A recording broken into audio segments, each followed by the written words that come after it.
Hello guys, welcome sa Tukpa Shop. For today's video, magti-testing tayo ng another HFC units, no? So ito is si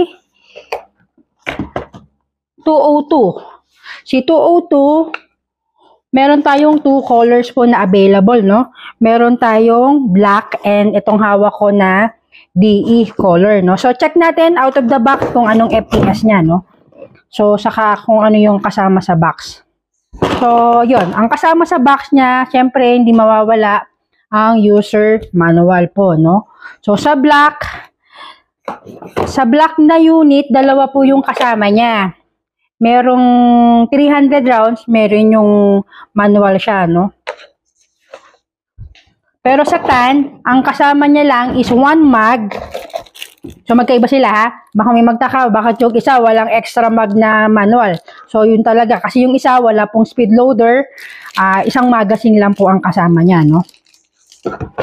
So, check natin kung anong FPS niya out of the box, no?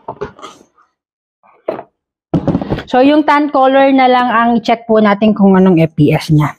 So, si 202DE HFC,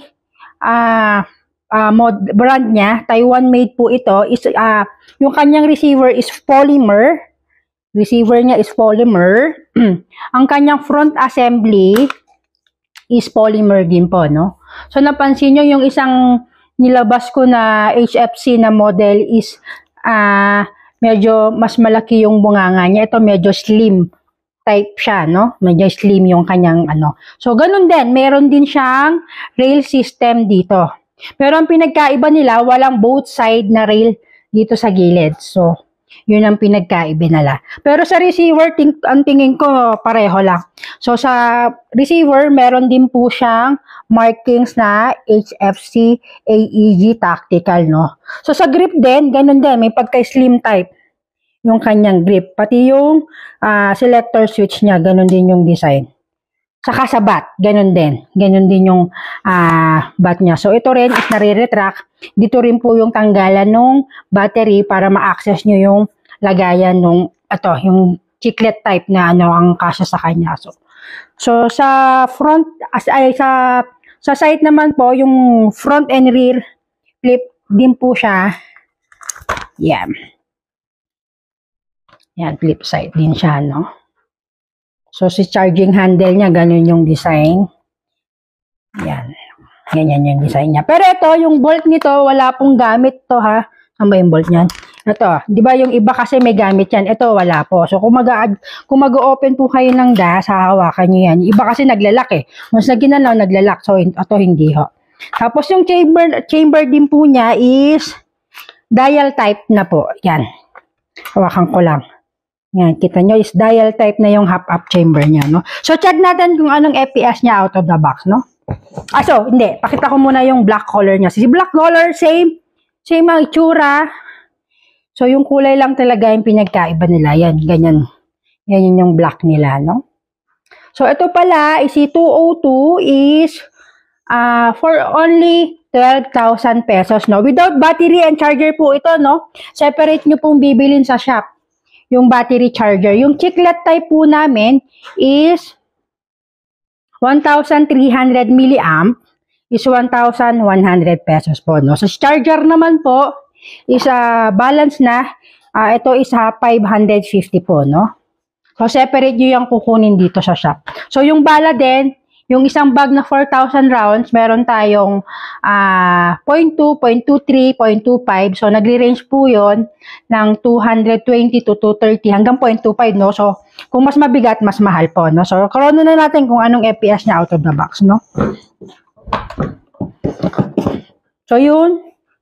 Gaya nung battery niya, no? So, pwedeng chiclet type, pwedeng Tootsie po, no? So, maganda yung compartment niya, medyo maluwag.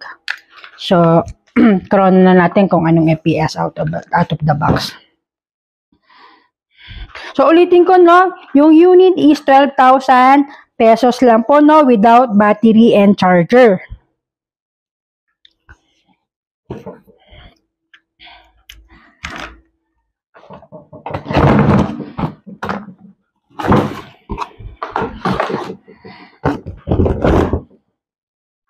So, si Magazine, yung itsura ni Magazine, ganun din po. May markings din po siya na HFC,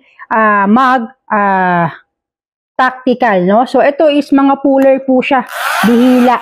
So, hindi na tayo magkamot-kamot dyan. So, mas madali po. So, may hawakan din po siya. Ayun, no? Okay? So, yung lagayan po ng bala, dito po sa taas.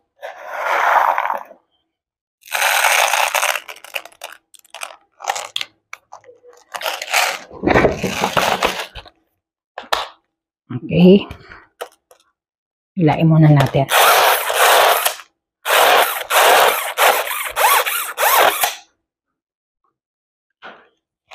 So, fire.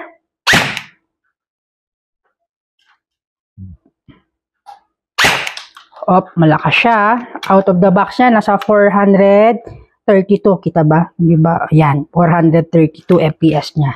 Out of the box. So, hindi na nyo muna kailangan siyang i-upgrade kasi nasa limit naman siya kung bagyo ho kayo naglalaro, no? 432.7. 430 FPS pag hanggang full auto, no? So, yun po. Si 202, 2 colors ang available. Meron tayong tan and